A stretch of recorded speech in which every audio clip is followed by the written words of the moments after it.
How many times do we have to say it? Go woke, go broke. Go woke, go broke. You are seeing this play out across the country, and especially, finally, for people who behaved in a mob-like domestic terrorist tactics to burn down our country and hurt Americans. The man who burnt down the Minneapolis police station was just slapped with a 4-year prison sentence and a $12 million fine. Yes, yes, yes. Finally. Finally. Spread this far and wide. People need to see that there is law and order in this country and that things that you do have consequences, especially if you are behaving like a criminal. Especially if you are behaving like a terrorist. And that's exactly what happened. Let me read you the top line here of this news article from the Daily Mail. Judge calls the man, 27, who helped burn down Minneapolis police station, a good person who made a terrible mistake. Okay, all right, well, what's going to happen? Going to let him off? Nope. Judge hands him a 4-year prison sentence and a $12 million fine. The man's name is Bryce Michael Williams. He's 27, and he was sentenced to federal prison and ordered to pay $12 million in restitution for burning a Minneapolis police station during the riots last May. You guys remember that footage. Williams and 3 other men were protesting George Floyd's murder when they lit and threw Molotov cocktails at the police building. All 4 men were sentenced to federal prison. Yes. Judge Patrick Schlitz handed down Williams' sentence and called him a good person who made a terrible mistake. Well, okay, let's see here. Fine, okay, but that's the way that the Western justice system works. You can be a good person your entire life. If you suddenly behave like a terrorist and attack cops and burn down police stations, your ass is going to jail. This is exactly what should happen, and it's happening across the country. I have more good news to report for all of you. Check out this amazing article here from Bongino.com.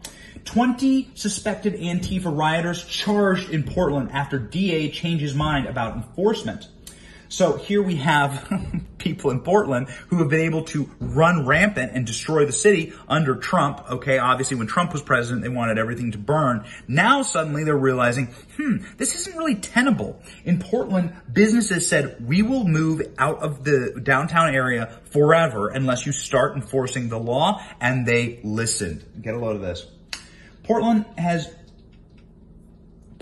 been affected by lawlessness and protests and riots for over a year now. Should not be a big story that the DA has charged over 24 suspected Antifa rioters in the past 2 weeks.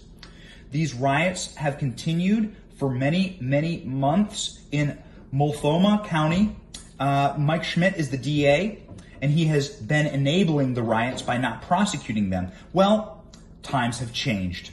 With the businesses of Portland screaming out for help and demanding that they enforce the laws, otherwise they will leave, the DA is now finally throwing Antifa in the clink. Well, better late than never, I suppose. From my perspective, here's what I think. If you want to burn your city to the ground, then you should be allowed to do that. I mean that. Like, if you vote for these people who allow the protesters to burn your city to the ground. If you vote for these people, they're allowing it, right? Law enforcement could stop it like that. I've been to Portland. You voted for these people. They're letting it happen. You're getting what you voted for. You can either do 2 things. 1, you can leave Portland. Okay? That makes common sense. Or 2, you can vote for different people in Portland. You could vote for a law and order Republican. This is happening right now in New York City, where a former police officer is leading the charge to become the mayor. This guy said he's going to carry a gun on him for his own personal protection. But those are your 2 options. That's it. These people are burning down the city because they were allowed to burn down the city. But it's a wonderful trend to start seeing them thrown in the slammer and start going to federal prison. It's the only way that you save regular Americans. I love you all Americans. You guys, I don't think that any American should be killed or have to live in these horrible conditions, but you get what you vote for, so start voting smarter.